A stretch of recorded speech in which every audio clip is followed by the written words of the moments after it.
Welcome to the Mike and You podcast. This is your boy, Big Frenchie, aka the Mike 816 on Twitter, the Mike 816 on Instagram, the Mike 816 on Snapchat, the Mike 816 on Sphere. Shout out to the R and happy birthday yesterday to the R. And more importantly, or used to be more importantly, the Mike 816 on Blue Sky, baby. You need to calm Hit down, me bro. up. You need to calm down. I'm just happy that you is finally over your sadness of the Chiefs. That's why we ain't been recording, baby. He was sad and he was crying. He was like, We will talk about that. We will talk about that. I have a unique view on that. I'm with my main man. That is I am you, INKC on X, Blue Sky, and all the rest of them. I can't even count them. We have a great show for you guys, and we have a surprise. We're gonna have a guest on the show today. Yeah. From the beginning, we got to talk about the Super Bowl, what you and the guests thought about. We're gonna ask the guests about their favorite team, because there's some things that need to be asked about his team. With no further ado, our guest is one of my closest friends. I go to his house for AFC, NFC Championship Sunday games. I've been to a few of his Super Bowl parties. His wife makes some of the greatest chicken rotel that you ever ate. That's the first time I had chicken rotel for real, and it's good. And you know, I met him through my job. And when somebody else told him about the podcast, he said, "I'm gonna check it out." You know how people be lying and said they're gonna check out stuff. They never do. They be lying. But he came back verbatim, word for word of that episode that he said, and he been listening. Then he started calling. Shoot. Calling in. With no further ado, my big brother, Big Fish from Niner Nation, is joining us right now. Yo, what is up? Big Fish, Niner Nation, Niner Nation. What's up, guys? What's going on, Big Fish? How you feeling, man? Man, I'm feeling good in the neighborhood, baby. I'm as high as a New York skyscraper right now, man. I'm just excited. Thought you about to say you get high as you right here. Nah, bro, that's you on that wacky tobacco. That's you, wow, you, bro. Wacky tobacco, man. That's funny. The devil lettuce. The devil's lettuce. Anyway, man, we excited to have you on, man. It's we've been talking about trying to have people on, and I think we had the R on once. Yes. Yeah, we had the R in studio, and it's about time we got Big Fish from Niner Nation on. And later on, I got a question for you, but we'll get to that. Slow my roll. Slow my roll. It's been a long time coming. This podcast episode with Big Fish and you two great football-minded people. I'm not. I just host a podcast. We've been on a hiatus vacation, sabbatical. That's my fault to be honest. Because you didn't want to talk about. He was so hurt because Mohorton Eagles dominated the Kansas City Chiefs. That's the word, and that's the word we're gonna use. Domination. So what happened to the game, Big Fish? Well, what happened was exposure. Like I said, I believe that the biggest problem with the Chiefs is they fans. And I'm going to open that up because Chiefs fans to me are not realistic. They don't know how to handle success. Now, I don't know how old a lot of the viewers are or how old a lot of the callers are, but at the same time, I remember the Chiefs when the goal was to make the playoffs. I remember when that was the goal. And so now the Chiefs have a team where they have a special quarterback. They have a special coach. They got a special team. And so when you have all those specialties, you end up having a special organization. And so success shortly follows. However, Chiefs fans have become arrogant. They have become conceited, in my opinion. And they don't know how to appreciate success, man. Big Fish, let me interject here. What team who's won back-to-back Super Bowls, what fans ain't arrogant? Patriots. That's a lie. You used to be you used to be the worst. Don't do that. Well, pre-2017, they ain't got a Super Bowl. They ain't got a Super Bowl. That would used to be your caveat for everything. That's still my caveat. Patriots, no, it ain't. Your Patriots used to be the same way. Cowboys, 50 years later, they the same way. Come on now. That's how it is. It comes with the territory, theoretically. In my opinion, it comes with the territory. I try This not to soon? be. This soon, though? After 2 Super Bowls, 2 back-to-back Super Bowls, yeah, it comes like that. Because the Bills would be that way if they could actually beat the Cowboys in the Super Bowl. Well, they went to 4 straight and lost 4 straight. So I don't have them in the category. They can't be in the category because they're not arrogant. They got beat on the biggest stage. They got beat every time they went. Exactly. Every single time. But the Cowboys did get there. The teams of those decades, those fans are those fans. The 49ers were there. The 49ers been there. Yeah, the 49ers had their reign. I'm not sure if they handled it the way that the Chiefs fans handled it when they had their reign. But let's be honest. The 90s is different from today. Like, everything's bigger now. Everything. You got the World Wide Web, baby. Everything's Beyonce bigger. And Taylor Swift. And then we're also dealing with, y'all won the Super Bowl with Steve Young, and you won with Joe Montana, who was considered at the time the GOAT. The GOAT. I mean, and there was no Tom Brady. Tom Brady didn't come for another 7-8 years. So, different time. Not so much that 49ers fans weren't loud. They just didn't have the mega speaker. Now we got the mega speaker. It's called the internet. It's called social media.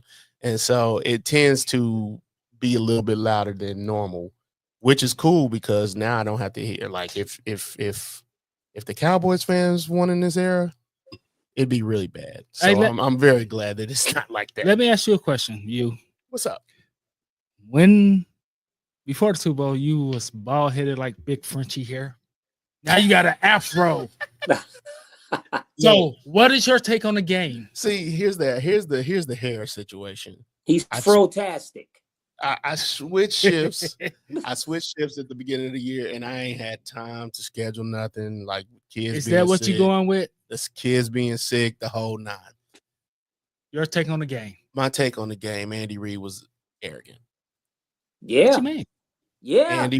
Andy Reid, Brett Veach, the whole 9. They were arrogant. Patrick Mahomes was arrogant. Travis Kelce was arrogant. They said they beat guys once, we can beat them again. And that's what got them in trouble. They were the same arrogant in 2020. When they lost to Tampa Bay. They were the same arrogant. And they were arrogant. They were arrogant all that season, that whole season. This season was a little bit different, but they were still arrogant. And I saw it all season. And so were their fans. Yeah, were their fans. The fans were insufferable. Hey, insufferable. I'm glad a Chiefs fan said that. Did you see me on this? No, I'm just talking like that. Like I'm out here like, bro, we won the Super Bowl. Let's just shut up and let's win. Like, I don't like how we're winning, but come on now. I was cracking up at the fake humbleness of a lot of Chiefs fans. Oh, good game, Eagles. Good game. To me, it's more like I think we have a dynamic team, and Taylor Swift and all that stuff. So I think a lot of those guys aren't Chiefs fans from like legit Chiefs fans. They're bandwagon. Todd Haley. Yeah, they're not those guys. They're Johnny come latelys. You know what I mean? Days. So it sucks that we're in that league, but we all knew something was up with this team. We all knew. Big Fish. Yes, sir. Do you have a question for you? I'm looking at Tampa Bay. I almost said Tampa Bay. No, I'm not. Tampa Bay. No. The GOAT. But I'm looking at Tampa. I'm looking at the Eagles. We done played the Eagles twice in the Super Bowl. And the Niners. And we played the Niners twice in the Super Bowl. If I had any confidence in any team to beat us the second go round, I would have thought that would be Kyle Shanahan and the 49ers. if the Eagles, and I'm sure this has something to do with the fact that it's been that they got to see it, but why couldn't the 49ers figure out Andy Reid and how to beat him? Because I think it's well within the range of belief that Kyle Shanahan can beat Andy Reid. Why couldn't they do it though? That's a good question. Here's what I see when I analyze my Niners in both of those games. If you go back and look at both of those games, we lost both of those games the exact same way because we could not convert third downs in critical points of the games. And so when you let a team like the Chiefs hang around, you cannot, you have to convert third downs against the Chiefs because every time you don't, you hand the ball back to Mahomes. The second reason we can't beat them is because the same thing you said, arrogance. When you look at Kyle Shanahan's play calling, it's not about improvisions. It's about this is my plays. My playbook is the Bible, and the Holy Scriptures of playbook says this, and we're sticking to it. Yeah. And so, in pivotal points of the game, when I say pivotal, I'm talking situational football. When you look at situational football down the stretch, lack of third down conversions, lack of touchdowns, you're going to hand the ball back to the Chiefs. 2-3 minutes in the game, a 12-point lead evaporates, a 10-point lead evaporates. Next thing you know, you take a hot ale special with a side of waffles. No doubt. Can that be blueberry? Okay, this guy. Whatever flavor, you taking an ale. I'm gonna throw this out there. Could quarterback play be part of it? Yes. And I think that's what changed this last game. Like they knew, we knew who we wanted to stop, and that was Saquon. But the offense didn't run through Saquon. They threw on us. But at the same time, 816-654-6883. I had to plug in the phone number. It's But cool. at the same time, the Eagles stay true in running Saquon. They still stayed true to what they do, but yet they put the ball in their guys' hands. And the last time the 49ers did that, and this is not about the 49ers. I'm not here to bash 49ers. I'm just saying. Well, no, come on with it. Come on with it. You know, put, nobody bashes him more than me, and it's my squad. They put the game in Jimmy's hands, and he messed it up. Absolutely. He overthrew Emmanuel Sanders. He overthrew him. They did the same thing with Purdy, and that was just a great defensive play by Spags. He was able to time a blitz that was able to get in his face that quickly. But I'm not gonna say the Eagles are my team because they're not, but I was actually kind of proud of the Eagles the way that they punched us in the mouth. It's well documented that you like the Eagles. They punched us in a long time ago. Mouth, bro. At the same time, and they didn't let up. Why did the Chiefs only run 3 times in the first half? Look, that's an Andy Reid. He said it earlier about arrogance. Andy Reid never made adjustments, and that was the first time. That was the first time I seen Andy Reid coach from that spectrum. No, he never made adjustments. He kept dropping Mahomes back. Kept dropping him back. That AFC title game against the Patriots, he didn't adjust till the halftime. I'm trying to think. There's another game too. There was another game that he didn't adjust because the Tampa Bay Super Bowl. The Tampa Bay Super Bowl, and then there was another. Oh, the Colts game. The Colts game. I forgot about that Colts game. Yeah, he didn't make adjustments like he was supposed to. And the Tennessee Titan regular season game like 2 years ago. Actually, that's a really good one. And he got contained by a team that didn't blitz. That was regular pass rush.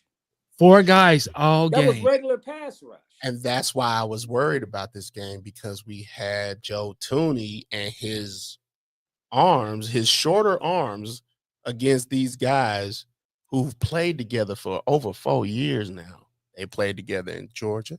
They played together with the Eagles. Come on now. And that Jordan Davis is a freaking beast. And then you got Nolan Smith up in there and all those guys. Yeah, I had a problem with it. You went and got DJ Humphreys, and you didn't put him in there. He is a left tackle. He knows. And we kind of tried to sleepwalk with this one, and they thought because we beat the Bills, we can beat the Eagles. They ain't the same team. Let me ask you a question. What's up? You mentioned the Bucks. You mentioned the Eagles. Both teams had a tremendous amount of success in the Super Bowl against the juggernaut Chiefs. Yep. Okay. When you look at when the Bucks beat them, annihilated them, the blame was the O-line. You look at the Eagles, annihilated them. The Wasn't blame just was the O-line. The It blame shouldn't was the be. O-line. It shouldn't be. D-Hop dropped wide open pass. Exactly. It was the So whole my question to you is, how many times we gonna keep talking about the O-line, the same O-line that got them there, all of a sudden don't look good in the big game? How many times we gonna keep talking about the Chiefs O-line? They can't keep talking about it. Now they just franchised Trey Smith. I don't. Trey can't go nowhere because if you keep that interior fine, because that's where they ain't getting in, they getting around the edges. So you got to figure out this tackle situation, and they obviously don't trust the guy that they drafted this past year. They don't trust him at all. He was never, after the first 2 games, he was never an option again. You got to figure it out. And Andy Reid, that falls on Andy Reid, Mr. Offensive Lineman at BYU. Right. Brigham Young University. You should know who you get. And that should be that restful solely on his plate. And to be honest, I love Andy for everything he is and everything he isn't. That's one of the reasons I love Doug Peterson, because he's a lot like Andy Reid, but more aggressive. Right. Andy loves that whole "this my fault" stuff. Yeah, it's your fault, bro. You don't even gotta admit that. We knew that. It's your fault. That's what got him out of Philly. He was a "it's my fault" coach. This is your fault. Yes, we know that. And at this point, what are you gonna do about it? Like, the same stuff is tripping us up. When we do lose the big game, it's the same stuff tripping us up. I mentioned this on this podcast. Andy Reid does the same thing we do at home. I think he wants to go put Patrick Mahomes out there and watch him play and let him do what he does. We all need to be coached at some point or another. And you being the big boss man, you got to coach your employees up. Even if they know the job, you got to coach them up sometime. You have to be the guy that takes the lead at some point. And he didn't. As a head coach, to me, because you got offensive coordinators for a lot of the X's and O's, to me, the definition of a sound head coach is your ability to stabilize the egos and to keep the culture of the team focused on the task at hand. For example, and I'm going to let y'all have it. When I went back and looked at last year's Super Bowl, all I heard at the press conference was Travis Kelce and Mahomes talking about 3-peat. Now, they had just won a Super Bowl 15 minutes ago, and they're already talking about a 3-peat, which is unattainable so far, and it's the reason why no team has ever done it. Now, why are you 15 minutes after winning a Super Bowl, already your focus is on 3-peat? And I think that's what happened. The whole ambiance of 3-peating was bigger than the moment of the game. Absolutely. And it overwhelmed them from the first drive. From the first drive, they looked completely out of it. Yeah. The worst thing I'd ever seen. But here we go. The Chiefs, I only watched the whole Bucs Super Bowl because I knew that they could probably come back. But the receivers wasn't catching the ball. I watched this whole Super Bowl because I knew Mahomes and them could come back. Until I saw the second, third drive, I was like, oh, no, they ain't even in this game. Travis ain't in this game. Nobody's in this game. Then Worthy snapped out of it some way. Worthy was getting his. Worthy was like, I don't care what y'all talking about. I'm going to show you who I am. And the defense tried their best to keep us in that game. The offense just is like you trying to cut a steak and your right arm go limp, and that's your dominant arm. You can't cut a steak with no left hand and a fork. You can't do it. That's what the defense was. The defense over here trying to cut the steak with a fork. Yeah. And your right arm limp. That was the offense. And by the time that Worthy got his, it was too late. So, Big Frenchie, let me ask you a question, Big Frenchie. What's up? Do you think this Super Bowl was about how bad the Chiefs were or how good the Eagles were? It's a little bit of both, actually. It showed, like you said, it shows the flaws of the Chiefs' offensive line. sure, Uh, offense in general. And it showed that the Eagles can beat the Chiefs. Eagles can be a dynasty like the Chiefs, win like 2 out of the next 3 Super Bowls if they really wanted to. I'm glad you brought it up because I was gonna bring it up later. It's just that, like I said in the beginning, the Eagles stuck with the game plan. And I give credit to Sirianni for that. Oh, yeah. And they were going to run him out of town. Question. Yes. Should you give Sirianni? Sirianni deserves his flowers. Let's be honest. But what got them in trouble was the fact that Sirianni was calling offensive plays. And if Mo's listening to this, comment if you can.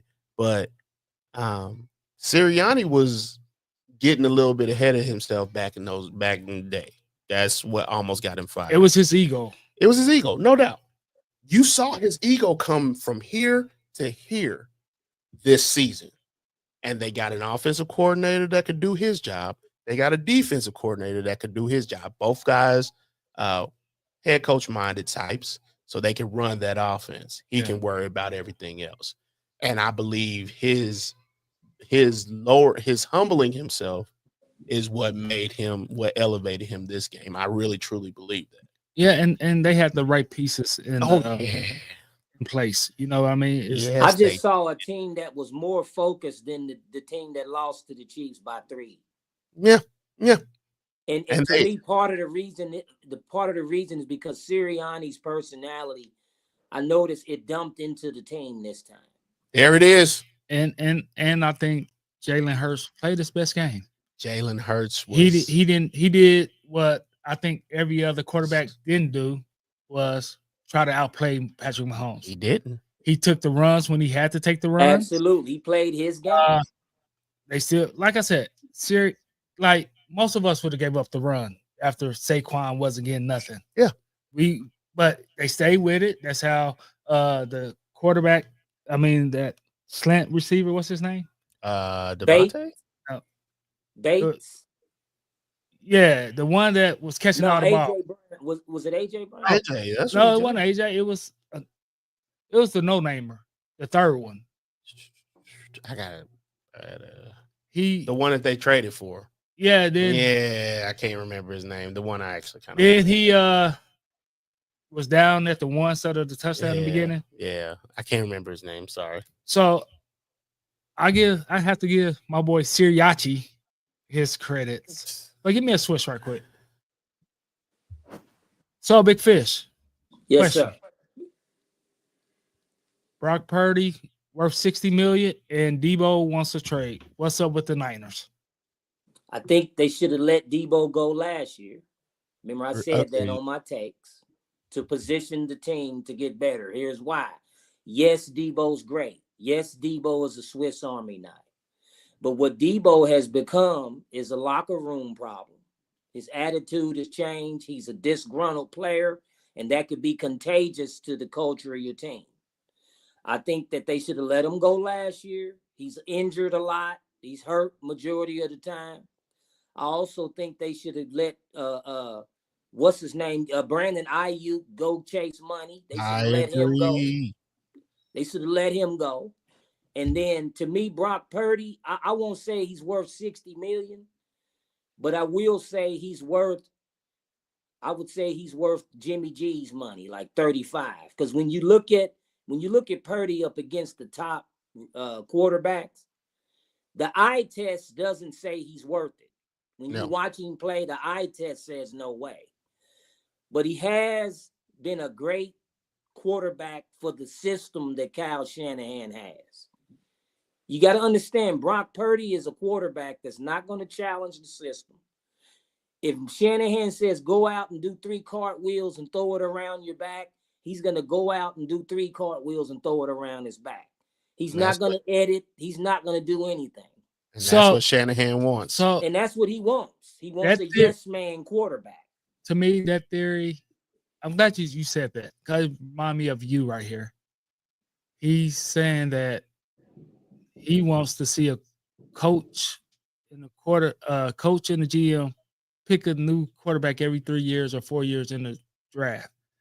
Could Kyle Shanahan get another rookie quarterback and do the same thing without paying Brock Purdy and let Brock walk? I say no to that. But look at free agency. What are the quarterbacks right now that's in free agency? Oh, so when you look at Brock Stafford Purdy, no more. so when you look, now the Rams decided the Rams got smart. They ain't letting Stafford get out of there. Especially with hanging out with Tom Brady. Stafford was for the same reason that you're asking me that question. So when you look at Brock Purdy up against the free agencies that's available, where does he rank? Is he better or worse than them guys? I don't know, cause the system potentially better. That's my point. You see, you talk about Geno, you talk about definitely he's better than Geno, and we're talking about a weak quarterback draft class, and they're not in the front. They're not in the top 10 picks. So I don't think that he's better than Justin Fields. I think he is. If Justin Fields got a system like if Justin Fields was in Kyle Shanahan, Justin Fields would flourish as well. He passed better than Justin Fields. The only thing Justin Fields has on him is mobility. And we already know what the mobile quarterbacks do. Did you just say that? I would take Justin Fields over Brock Purdy. Who? I mean, yeah, but not in Kyle Shanahan's system. Yeah, no, I wouldn't. No, not in Shanahan's system. Shanahan don't want no mobile quarterback. No. I don't think Justin Fields will be a starter. I don't think he'll be a starter on no team in the NFL. I think he'll always be a backup. I'm with him. I think he's a notch up from Geno. He's Geno again. I agree. The same player. And you have to, and that's the thing about the 49ers. I take Justin Fields over Brock. That's the thing about the 49ers. Yeah, but he ain't better. Not only do they have a save on quarterback, but they find ways to get dynamic guys on the roster around the quarterback and on the defense. So if you can do that, they're the perfect team for the draft a quarterback and just figure it out. Draft one every 4 years. You can say 5 if you want to, because you can do the 5-year option, but don't pay that.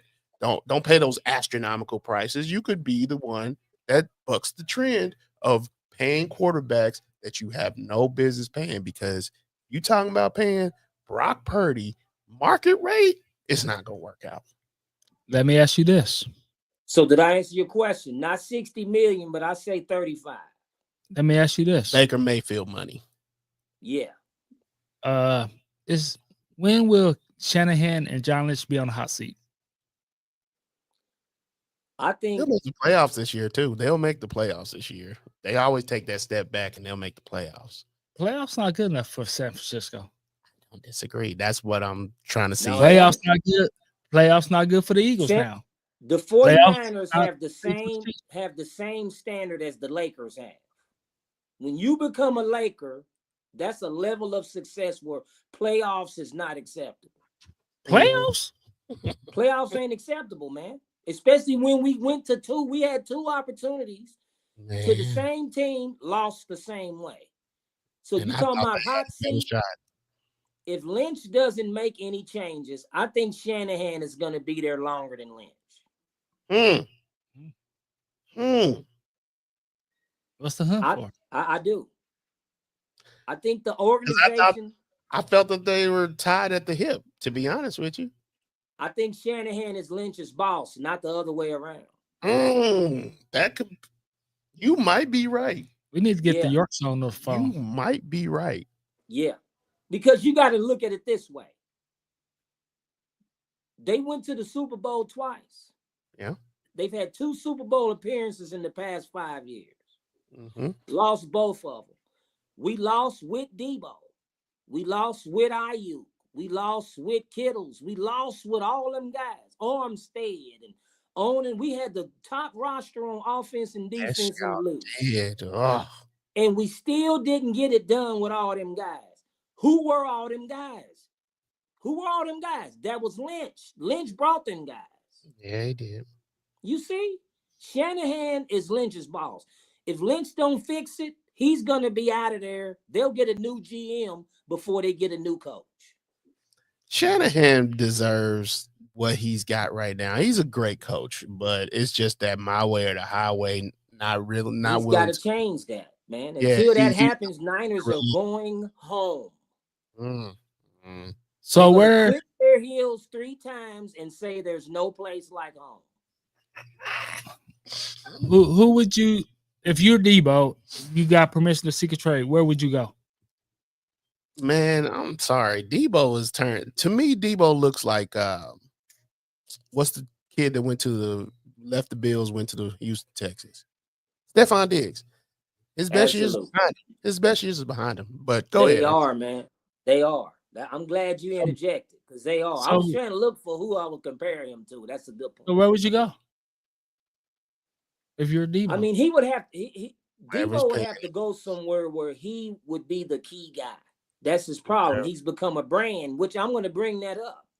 A lot of players, even in the draft with the Shador Sanders and the Travis Hunter stuff, if you notice, a lot of players, young and old, are starting to realize that they can be more successful and make more money as a brand than a player. And that's what happened to Deebo. Deebo has gradually become a brand rather than a competitor. He's a celebrity instead of a competitor. Mm. All right. And give me a switch. So I'm glad that you brought up the segue. Shador Sanders, would you draft him? I wouldn't. I would draft him, but I wouldn't draft him high. I don't think he's that great. I'm just gonna be honest. And me and you gave me some pushback, I think, before about him. I think Just that he's little. good. I He think is good. he's good. I I think don't he's want to deal good. with the Deion situation. And that's what, again, here's what you're getting when you take a guy like Shador. You're getting another brand. You're getting a celebrity. You're not getting a guy that's out there really wanting to play and hard and compete at a high level. He's a brand, man. That's what you're But at getting this, with him. but at this point, let's be honest. After the Chiefs and the Super Bowl, and the whole Taylor Swift thing, owners see how much brands actually elevate your organization, right? The And Raiders have What, been you a talking about revenue? yeah. Not some- success, maybe Sometimes revenue. it He'll put feels butts in like, a seat. and Sanders will that's what put they butts in want. a seat. Look, I'm let's talking say about the winning. Raiders. We say winning is the number one thing, but it's only number one in fans' hearts. Ownership That's a don't care fact. about winning. That's a Ownership fact. don't care about winning. I used to question Clark Hunt's dedication to winning until he actually went to go get Andy Reid. That's when I knew things were real. but at the same time, Andy Reid was the best coach available at the time. And No, you coming well, off Bruce Arians. Bruce Arians was the year after he's a Super Bowl. He got a Super Bowl. And he was competing in another one. Bruce Arians was a good coach because that was my second pick if we didn't get Andy Reid. But go ahead. Yeah, he was the last of the hard-nosed coaches. he got Super Bowl after beat Andy Regardless, Reid. he got it. And he So was when going you to look at the I was bottom just feeders, I was just glad he was at the CBS booth. when you look at the 5 bottom feeders of the league right now, I'm talking about the bottom feeders, the Carolina Panthers, those teams. Poverty. When you That's look why at the you 5 speaking the bottom top 5. feeders,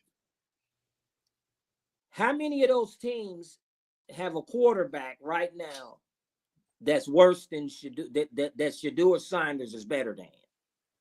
all 5 of them. He's better than all 5 of them. Who? Okay, so All with that Peter. point, Shador?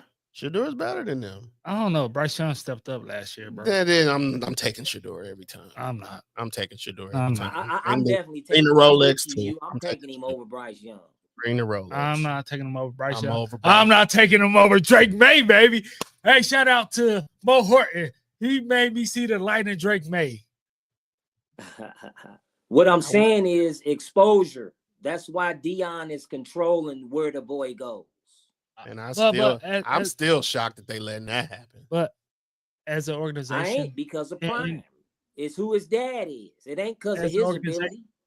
As an organization, me as a head coach or a GM, I'll be like, I don't want him because all the press conference going to be, Deion said you should have ran the ball more. Deion said you should have passed the ball more. Deion, he said you need to fix the line. Hold I'm talking about the media media is going to do that. The media is going to do that, but that's not Shador's fault, and that's not Deion's I fault. understand. Deion, I'm just saying, as a head coach, I don't want the headache. And that's when if you feel like Deion's going to do that, you need to go to Deion and be like, look, you said you were training young boys and young men. This is a young man now. You need to step back. Deion should be focused. But he's never had a coach. He's never played for a coach that wasn't his dad. So that's going to be a tough transition for him. And that's what's going to be. That's what takes him out of the top 10 for me. Me too. That's what takes him out of the top 10. And if he goes to the Giants, it's going to be the worst mistake that he's not going to like playing with the Giants. Just saying. Dayball. I think he'll like whatever his dad says. He'll like whatever his dad says. Let's be honest. The last time the dad was running where the kid went, it worked out pretty well. Oh, Eli? Why won't it work now? I'm not saying it won't work, but what I'm saying is, did it work for Bronny James?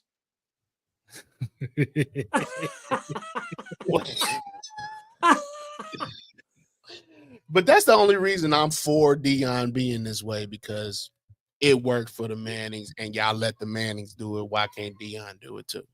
That's the only reason. No, I'm not. No, what I'm saying is, you're saying. I'm just. I don't let it be known. I understand what Deion doing. Like, he's going to this organization. I get that, and I understand that. Because part of me was like, Deion shouldn't have no say where his kids go. That's where I'm at. But then I sat there and saw Arch Manning orchestrate that trade like from San sit Diego. Here and play puppets with the San Diego Chargers. Get what's his face to New York, and it worked. He got 2 Super Bowls. Oh yeah, gets to go, baby. To me, the difference in what you're saying about the Mannings versus the Sanders, the Manning boys actually were good. They were actually good players, man. They didn't be successful only because their dad endorsed them. Peyton Manning was a good quarterback. Peyton was great. Eli Manning was a decent quarterback. He wasn't good as his brother. Decent. Okay. Right. Yeah. But Shador, when I watch him play, I don't see his tangibles. His tangibles don't wow me. They don't leave me like, man, I can't wait to see what this guy does in the NFL. I don't think he's going to be good in the NFL. Didn't he have a losing record against ranked teams? Yeah. Okay. I'm just asking, like, better competition. Yeah. I mean, that the first year he didn't have no offensive line or defensive line. So we got to. Do you like his arm? Do you think his arm is competitive in the NFL? It's fine. It's fine. Do you think his ability to scramble is competitive? You talking about faster defenses. You talking about Max Crosby's and Myles Garrett's and them. Do you think he's going to be able to get out of the pursuit? Here's what I say. He could be a middle quarterback coming out. Middle. 19, 20, 21, whatever. It's going to take some development on the coaching side. It's not going to mix well with Brian Daboll, though. Like these kids. I'm surprised they brought him back. Yeah, I am too. But I was shocked too with that one. These kids coming out don't respond to that hollering, screaming, I'm angry at you type stuff. They don't respond to that. And you got to get a coach that's going to respond to Shador the way he's been responded to. And Deion has tough love on him. He has. Maybe not as tough. But he's receptive because he's daddy. Because it's his daddy. Because it's his daddy. He's Papa Prime. He's not going to be receptive of another coach doing that. We'll see. I would hope so, but we'll see. I think the Giants is making a horrible mistake by keeping Daboll because, one, you already got him on a short leash, right? Yeah. You have no quarterback on your roster as of right now. Under contract, they have nobody as a quarterback. You gave the freaking Eagles Saquon Barkley. And then, stupid idiots. To me, I always agree with you on this. You tie a rookie quarterback to a rookie coach if it's not Andrew Walter Reed or a proven coach that's going to be there for 5-10 years. But nobody's done that yet. But what I'm saying is that's what I would do. I don't think rookie quarterbacks need rookie coaches. I think rookie quarterbacks need veteran coaches. But not the one on the hot seat. I don't know if I agree with that because we sit here and we see so you wouldn't the Caleb Williamses. They get 1 year of that guy and then they get fired. Let me ask you this. It's been happening a lot lately. Let me ask you this. Yeah, the coach ends up fired. You're right. So that means that they're gonna end up getting a rookie coach because they're not gonna get these old coaches. Let me ask you this: you wouldn't put a rookie quarterback with Kellen Moore right now in New Orleans? Yes. What about you, Big Fish? You need to. Who else they got? I'm just saying, but Kellen Moore. No, they're gonna release him because of the money. Yeah, they got to. They 39. I would say yes. But what I'm saying is that's what I'm talking about. Like that's where the Giants should have did that. Like, let go of Deebo. If you're gonna draft a rookie quarterback, don't keep the coach that you're gonna fire mid-season next week. Anyway, because it'll be at least the end of the year next year. He's gonna be gone next year. Because they're not gonna win no games no matter who you get. I don't right, but normally it's the other way. Normally it's the veteran quarterback that gets the rookie coach fired. That's true. But we in a different era. We're in a different era of football. Like 5 teams. Look what Aaron Rodgers did to Robert Saleh. No doubt. Robert Saleh was out there as fast as diarrhea at 2 a.m. Taco Bell. And that had nothing to do with him. Shout out to Slush Love Duck. He loved Taco Bell. Come on, bro. Like that had nothing to do. Saleh didn't have no control over that situation. No control over that. He should have never went to the veteran quarterback. He should have never went to the Jets, and I said it that time when he got hired. I said he should have never went to the Jets. Because he was Adam Gase 2.0. Now the Niners talking about getting him back unless he decides. Did they already? I thought they already got him back. So he's back. Okay. Oh yeah, I thought he was back. So I think that'll work. But he's always going to be looking.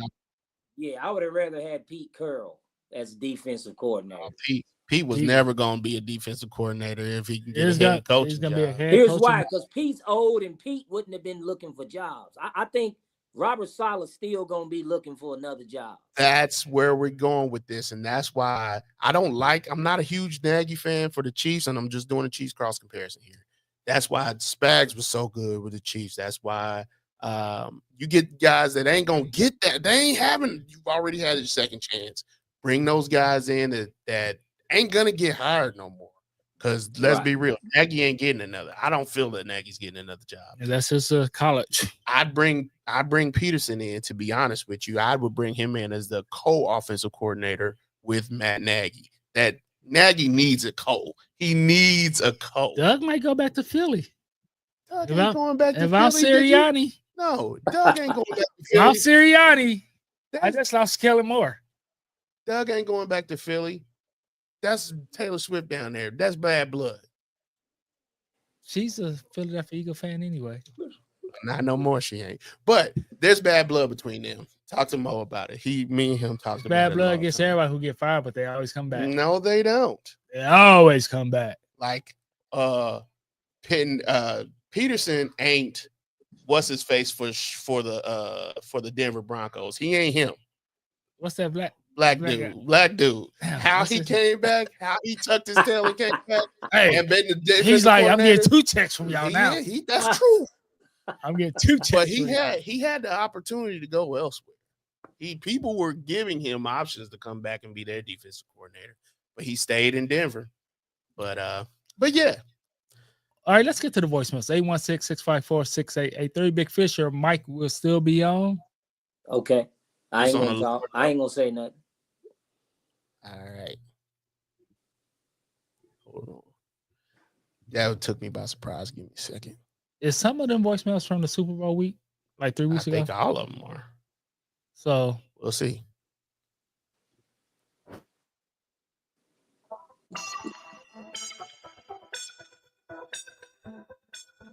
Mike and you, this star here. Super Bowl's over with. You know, The game wasn't what I was expecting. I was expecting it to be closer than what it was. I didn't really have a horse in the race, so I didn't, pick a winner. I just knew it would be most likely to be a good game. But the way that game ended, I was a bit surprised, that Philadelphia came out swinging and they didn't stop swinging. Looked like both times say, the Chiefs wasn't all the way prepared. I don't know. I just feel like they just hadn't played a defensive line like they had seen all year with Philadelphia because Philadelphia's front four was just harassing Mahomes the whole game.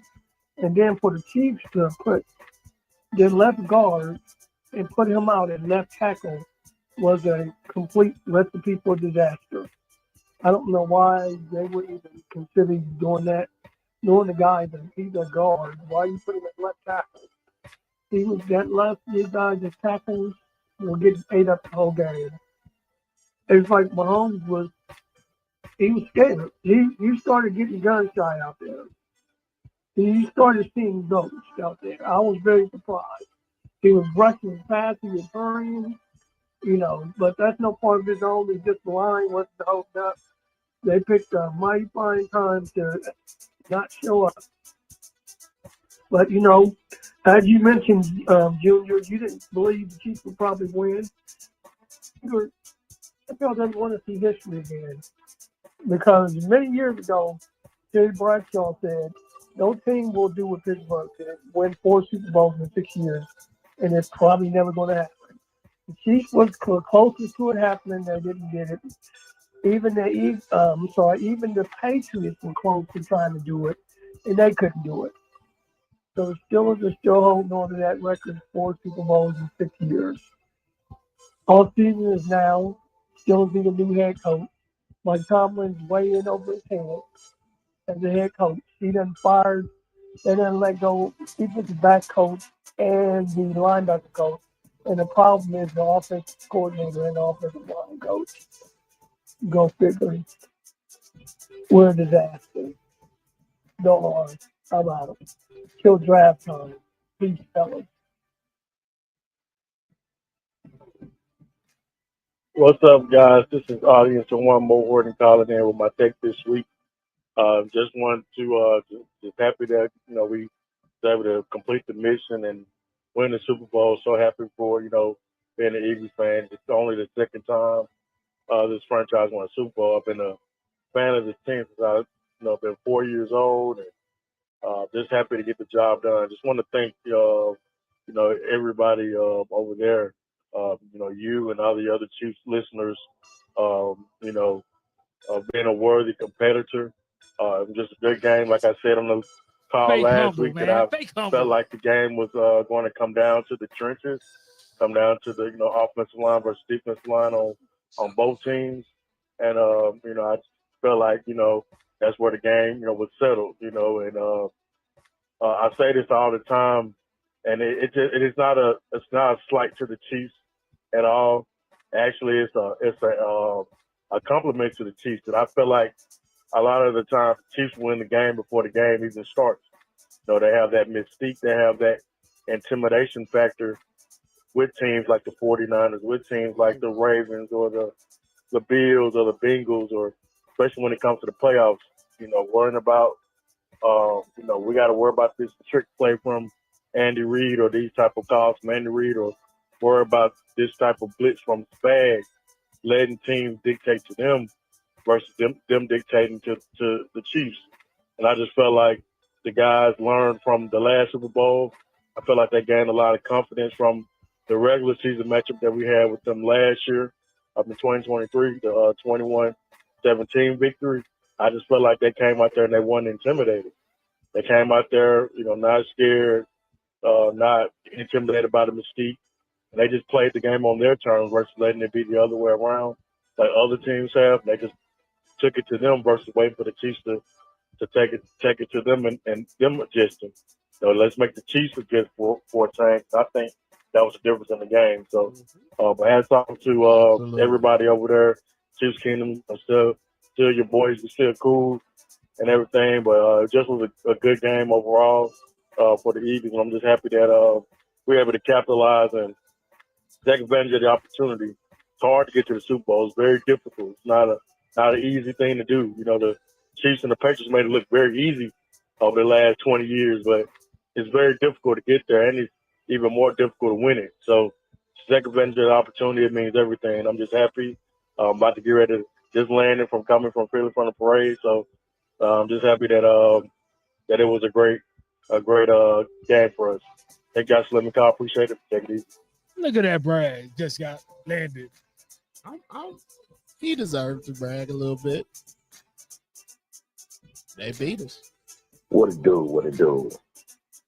Yeah, I'm back on here. I have to take a week off of stress. But now I'm running all the time. I'm good. Very good. Let's get back to the Hall of Fame. I didn't comment on last week. Jared Allen, William Gates. Eric Allen, I don't know how he got in, but them probably agents get in. And Short, he should have got in a long time ago. Because Short was my number one favorite wide receiver when I was a kid growing up.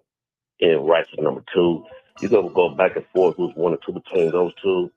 And Michael Irvin was number three.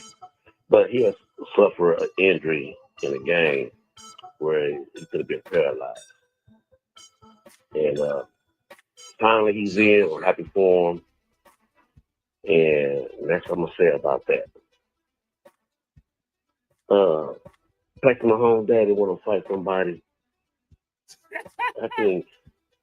Oh yeah, he's trying to fight That's John out Rocker. Let out a That's lot out of the blue. frustration because his son played for Andy Reid. And he see the frustration as I see the frustration.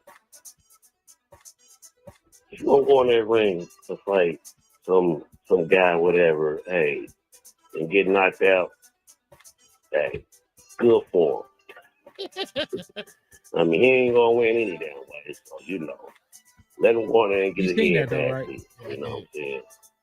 Because it's supposed to be in there get his head bashed in, get his damn daddy. And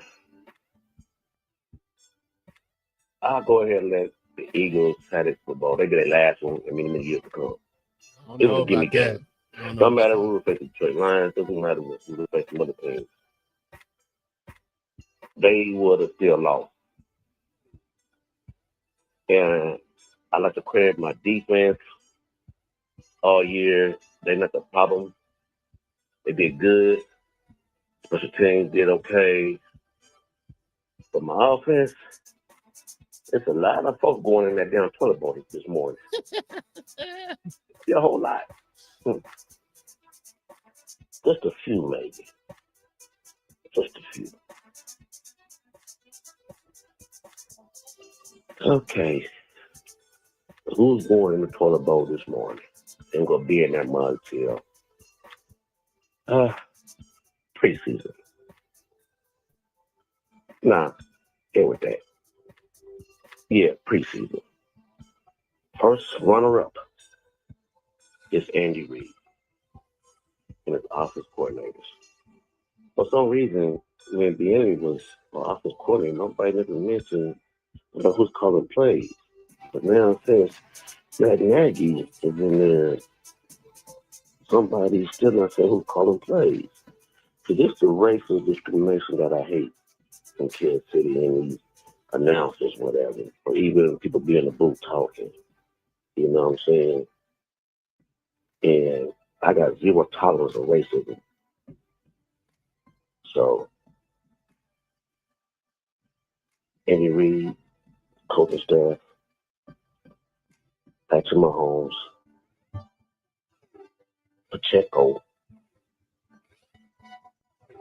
Hardman, Moore, How come Pacheco he didn't get the ball? and Travis. I don't care about you. This might be your last. I don't care. Because you're going to be running the tight end route for you all year long. You lazy. Wow. Go ahead and retire. So, Lord Break step in. And people don't got to worry about you. Wow. Period.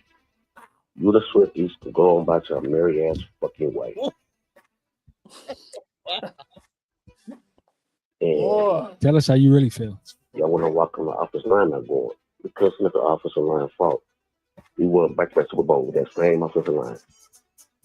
Once I said before in your podcast, you live by the gun, you die by the gun. You have said that. I've been saying and screaming, change the freaking play calls.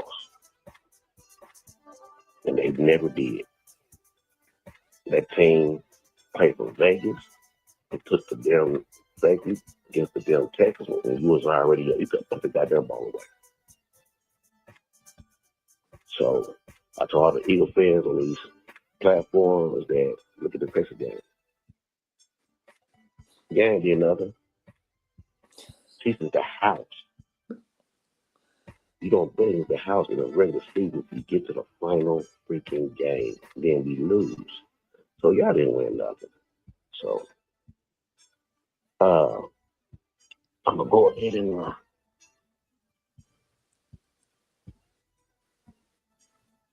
get on board next to that swing.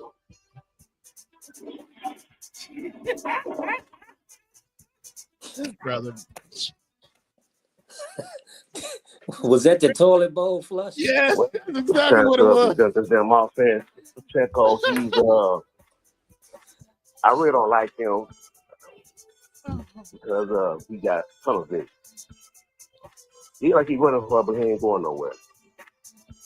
Hunt comes in, sees something, he goes to the other hole to get more yards.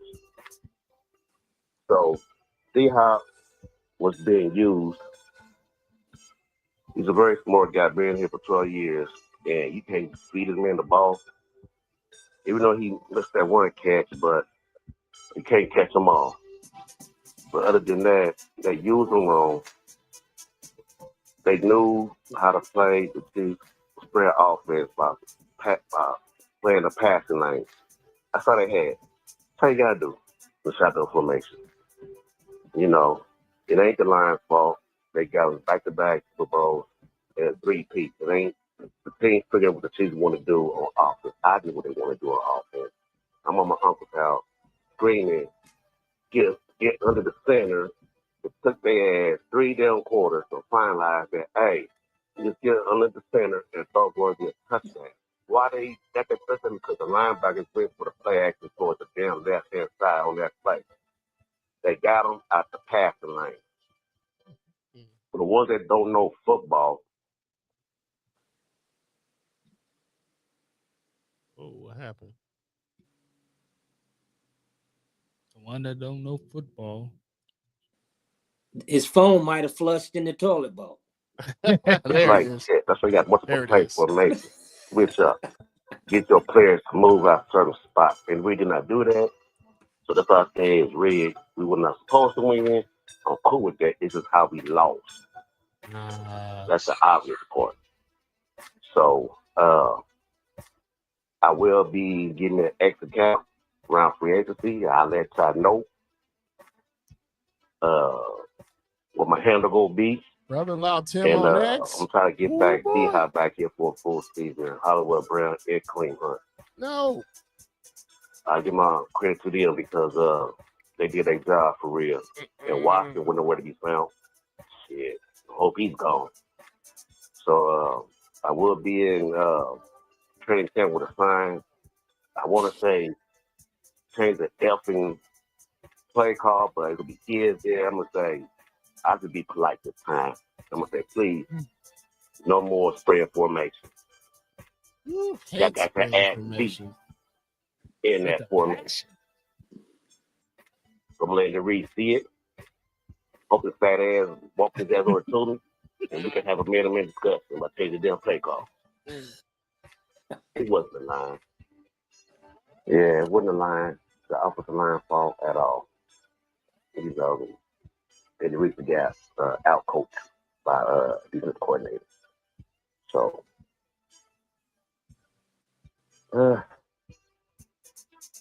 yeah, I'll be going down there to Joplin where they go host a damn training camp at. I'll be down there. I might take some vacation time so they can see me every freaking day.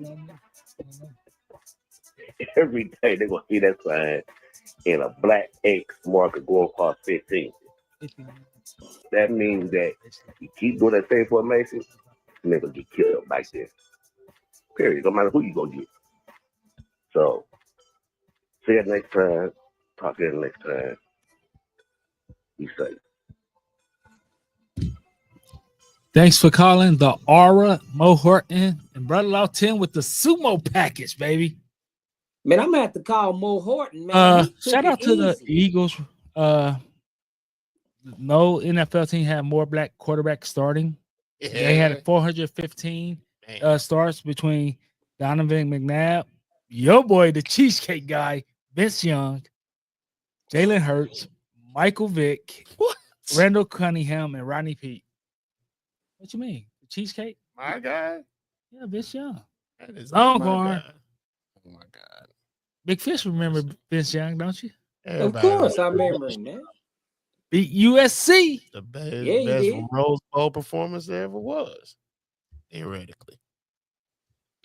So Better college career than pros. Yes. Ryan Leaf, Jamarcus Russell, A lot of people. Glenn But I Dorsey. feel like Mo Horton should have talked more. He should have talked his stuff more. He should have talked his stuff. I'm Fake surprised humble. I'm bro, surprised I he don't know didn't. what he was holding back for, man. They got the revenge that they needed. I would have expected him to talk more stuff.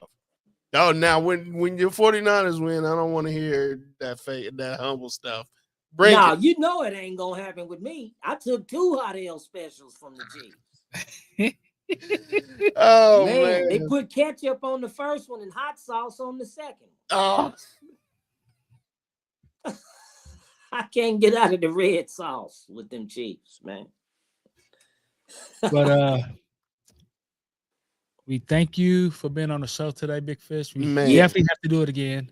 Love it. Oh, And for this- sure, man. In this offseason, we definitely have to link up on a Saturday or Sunday, either BD Mongolians or a barbecue joint, Shoot, and I just ain't chop been it up. I get with Brother Law Tim to make sure he's available for whatever day we decide. Let's They still do it. got a PD Mongolian in Kansas City. Me and Big Fish used to hang out there all the time. Look at Yeah, a we playoff. used to go there. Look at a playoff game at the bar. I thought they took that one away from Independence, but maybe they didn't. It's still there. Okay, that's what's up. But we appreciate you on the show. Yes, sir. Yeah, I appreciate you guys having me, man. Appreciate you listening for so long and contributing on the voicemail. This has been a long time coming, and I'm glad we got you on. Next year, I'm glad. we're gonna get you on about probably hopefully 2-3 times during the season. Let's do it. Hopefully we can get you on during the off season as well. Talk about the draft, because I don't know why you want to even talk about draft, because you don't even well. I surprised you last year. I'm surprised y'all didn't have a segment on the combine. I got all. Nobody do that meat market. I haven't. I like to look at the combine after it's done, like Monday. That's when I start looking at the numbers, and I start looking and then going to see the YouTube. What you got some combine stuff? I'll tell you what. I love it. So next week maybe I can give a take. I'll call and give a take on that. How about if we record next week? Do you want to be on again? I'll be on as many times as y'all want me to. You got a combine take. He like the combine. I don't like the meat market, but I'll be here to tell you how wrong y'all are by looking at it. The meat market. Okay, man, come on, man. If I ain't no, he talking about a meat market. Resume. Says the guy that goes to Shady Lady. Don't do that. Now what? How much meat market is that? You blocked. You got turkey. I'm blocking you now. You got turkey, bologna, hot dogs. You blocked now. Hot dog. You so right. You're blocked now, man. I'm gonna put you in the more hard category. Block all the time. Until next time, be safe, be easy, and remember, be good. Appreciate you guys, man. Appreciate you, Big Fish. Deuces. Have a good weekend, brother. Hey, don't. What?